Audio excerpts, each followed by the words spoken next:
Thanks, Ruth and Sarah. So I'm Helen Kennedy. I'm the director of the Digital Good Network. I am a white woman in my 50s with shoulder-length hair and glasses. And by far the most interesting thing about my appearance is my collection of sea life necklaces. Today I'm wearing an octopus, which is a cheap knockoff of a good independent designer, but not the real thing. You might see me wear the real thing at some point over the next 2 days. Okay, so like everyone else, I'm really delighted that we have got to the point of having launched the Digital Good Network, having allocated funding to some projects, having funded some interns, welcomed some postdocs to our core team, welcomed some PhD students, and so on. So I'm going to talk now for about half an hour, hopefully at the most, to frame the 2-day event, and then we will proceed with further kind of activities. So I want to let you know who's here, because I think it's important that you have a sense of who's come together today. So first of all, we have members of the Digital Good Network management team. That's the core team that pulled the proposal together and secured the funding. So can you put your hand up if you're a member of the core team, so you can see who's here, who's in the room today. Thank you very much. We also have some postdoctoral researchers who are working with the core team. Can you put your hands up? So we have Kim, and Kim's a designer and Danielle's a psychologist. We have another person who's not with us today. In the autumn, we welcomed our 2 DGM PhD students, Arathi and Xiaoying, who have already waved as kind of core team members. We have people here who are recipients of the Digital Good Research Fund and members of the project teams. Can you put your hands up if you are in that group? Probably the biggest group here. We're funding 9 projects. They're all represented, and a bunch of them have more than one team member here. So we have those folks. We recently funded some PhD students to do some internships at some point during 2024. Can you put your hand up if you're an intern? So there's 5 here. I think we funded 7 in total. One's already started, so can't join us because of already doing their internship. I'm really delighted that there are members of our fantastic College of Experts here today. Can you put your hand up if you're on the College of Experts? So we have Octavia from the Ada Lovelace Institute, Dorothea's a geographer, Charlton's a communications researcher, Sophia is from Google. We have 4 College of Experts joining us online as well. Hi, hi to you folks, and they will join us at different parts of the next 2 days. And last but not least, we wouldn't be here without them. We have Jada from the ESRC. Where's Jada? And is anyone else? Someone's coming. He's coming. A couple of people are delayed. Jada from the ESRC, welcome. And there'll be someone else from the ESRC as well. So this is who we have in the room. So what might this group of people agree on in the room and online? So I'm going to mention 5 things that I think we might possibly agree on. Number 1, that digital technologies are not always good for societies, that even the most well-intentioned technologies can end up doing harm. They can deepen existing inequalities, or they can create new inequalities. Number 2, that it's important, therefore, to surface and make visible digital harms and the negative consequences of some digital tech deployments. Number 3, that therefore the digital society that we have is not the digital society that we want. Number 4, that not losing sight of everything we know about harms and inequities and negative consequences, we should remember to imagine and craft the worlds we cannot live without just as we dismantle the ones we cannot live within. That's a quote from Brewer Benjamin, an American sociologist, which really inspires a lot of our work on the Digital Good Network.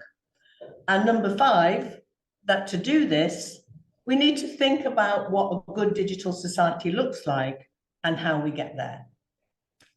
Now, I reckon that I might have lost some people towards the end of that list, right? That maybe everyone bought into the things I was saying at the beginning of the list, but towards the end, especially the last point, maybe some people think, or they need persuading, that we should focus on the digital good as opposed to surfacing harms.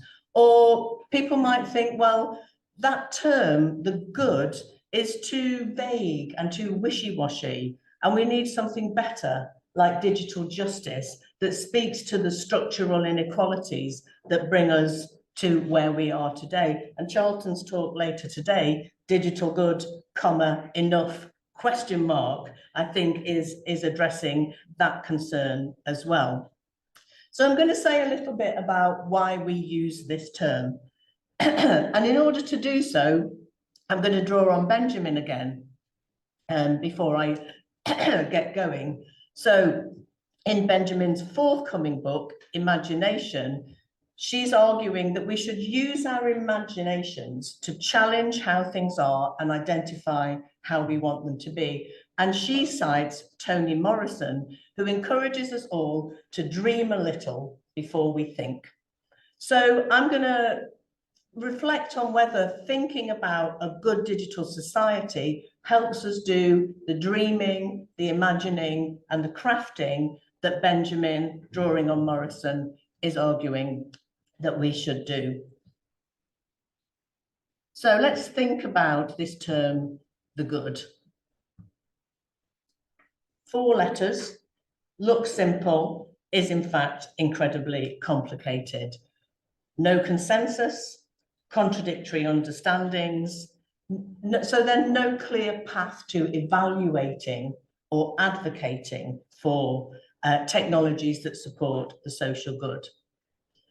We could turn to philosophy, which the philosophers in the room, I am not a philosopher, Rima is from our core team, will know philosophy has reflected on the conditions that are needed to enable people to live good lives. But there's no consensus even within philosophy about what that might look like. And sometimes philosophy fails to acknowledge the structural inequalities that make living a good life more possible for some people than others. And we only need to take a quick glance at what's going on in the world today to appreciate or see whole populations deprived of the possibility of living a good life. Now, the capabilities approach, which again, some people in the room know a lot more about than me, Dorothea is one of them, could be seen as trying to address that problem, the sort of failure to recognise structural inequities. Hi, hello, welcome. Sorry. That's all right. Trains, planes and automobiles. Yes, I wasn't expecting to have traffic around this time. Disrupt And our no best parking plans. too. Okay, so I'm talking about the concept of the good and its place in philosophy. And I'm talking about the capabilities approach developed by Martha Nussbaum and Amartya Sen, possibly attempting to acknowledge the sort of differential conditions in which we live, and their understanding of capabilities as freedoms from certain things like violence and oppression, or freedoms to do certain things like get an education or express ourselves, might help us navigate this terrain of trying to work out what we mean when we talk about the good. So we see different understandings of the good within one discipline alone. And then if we step back from that one discipline and look across disciplines and look across sectors, we see an onslaught of variations of understanding what is meant by the good. In relation to digital technology, digital for good initiatives abound. There's tons of data for good, initiatives that tease us with what they mean by good, democratizing data here in this slide, analytics helping humanity here in this slide, empowering communities here in this slide. These are all organizations that use the concept of data for good. We have statistics for the public good, statistics for good initiative, improving lives, building the future. We even have drones for good. So all sorts of digital tech for good initiatives that don't necessarily mobilize a shared view of what the good looks like, or even attempt to define what they mean by the good.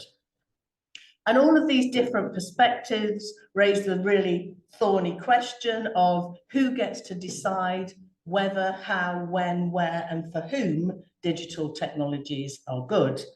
The views of people from disadvantaged, marginal, or minority groups who can be most negatively affected by digital techs really matter, but very rarely are taken into account.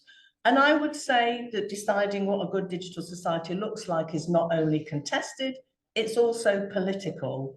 If my politics are different from your politics, then my good digital society may well be different from your good digital society. So just to highlight as an example from my own collaborative research with colleagues here at Sheffield, the contestations around the terms we might want to use to characterize a good digital society. On the Living with Data project, we were interested in diverse members of the UK public's views on how personal data should be used. And related debates about whether what we want to characterize data use is, on the one hand, is things like fairness, accountability, transparency, or on the other hand, things like justice, equity, and rights. So, for example, Kaluri criticizes terms like fair and good, talking about data-driven systems and AI systems, saying that fair and good are infinitely spacious words that any AI system can be squeezed into. So anything could be described as fair or good. So they're kind of not good enough as terms. And we can see this kind of writ large in this chart from the book Data Feminism by Catherine D'Ignacio and Lauren Klein. They don't actually use the term good, but we can be certain that if they did, it would be in the first left-hand column. So this is, by the way, a fantastic book. I love everything about it except this chart, because what this chart does, I would suggest, is it dichotomizes terms that are not as different from each other as is suggested by the chart. So you can see that in the left-hand column, they list concepts that they say reinforce existing unequal power relationships because they locate the source of the problem in individuals or technical systems. So they're not happy with terms like ethics, bias, fairness, accountability, transparency, and I think goodness would go there if they were considering that term. They're happier with the terms in the other column, concepts that challenge power because they acknowledge power differentials and work towards dismantling them. And in that column, they've got justice, oppression, equity, etc. But what we found in our research with diverse members of the UK public, talking to people about what they thought about particular uses of personal data, that these terms are not so distinct, that actually some of the terms in the left-hand column help people think about some of the things in the right-hand column. So in particular, that people mobilized concepts like fair to actually talk about inequity, to consider the experiences of more disadvantaged others, or others, the people themselves might have been from a disadvantaged group, and they thought about people from other disadvantaged groups with these terms. So these terms are on the ground, we found, much more interwoven, much more interrelated, and actually potentially helpful for considering others, doing kind of everyday solidarity, we describe it as, and thinking about the politics of data and other such things. So this is kind of example of the need to unpack or de-layer the concept of good, like the concept of fair. And really that's what drives us on the Digital Good Network. So some of the core team research is represented in this slide here. So in the first example, examining the role of mobile phones in people's romantic relationships that Abby and Danielle are working on, a sort of delayering question might be, what's optimum or good mobile phone use for, in some relationships may not be for other different groups of people in different relationships. I'm skipping over the middle one because we're going to talk about that a lot tomorrow morning, but this chunk of exhibition is about the work by Dan and Kim on designing for digital good. The final one, Rima's project. Rima's looked in the past at participatory models for governing and managing and looking after data, but now the question is, are they inclusive enough? So delayering the concept of participation.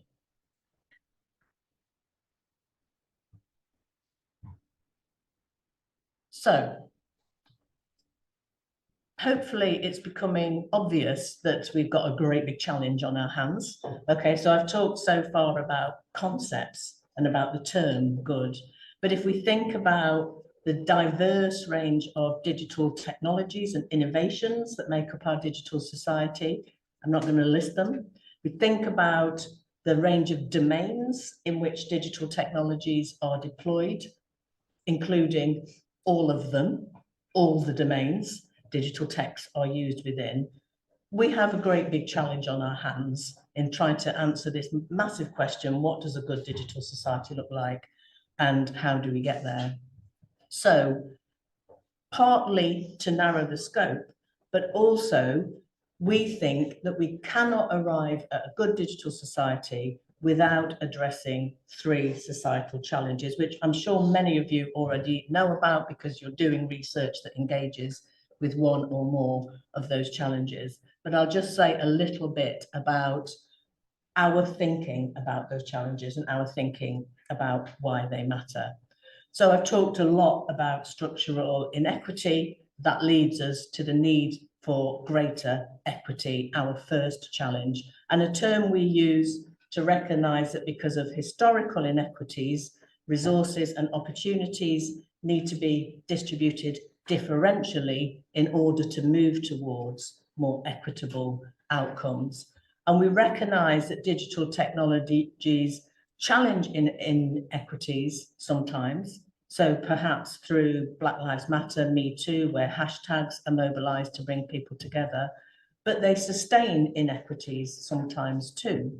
So for example, our colleague Ros Williams has found that digital donor recruitment initiatives exclude racially minoritized communities.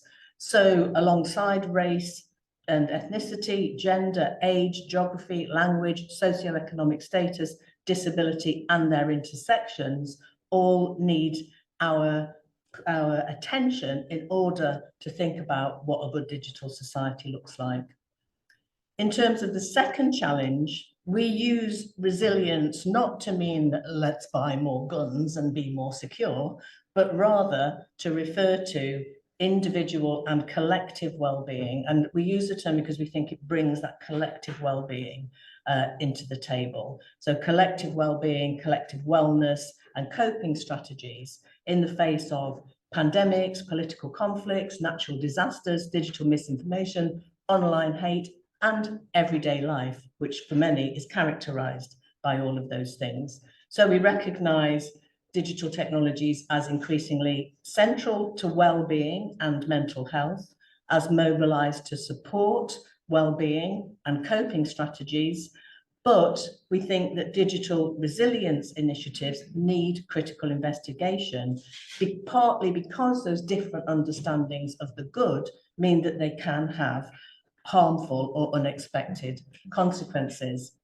And one example can be found in the work of Jonathan Ong, one of our core team, who's not with us today, and our postdoctoral researcher, Isabel Higgins, who's also not with us today. They're looking at how far-right and conspiracy theories spread in digital wellness communities, how that is often criticized in representations in the media, and how those criticisms fail to acknowledge the racialized, gendered, and class dynamics that might turn some people away from mainstream health infrastructures because they feel that they have been failed by them and lead them towards these other communities. So again, the delayering happening there.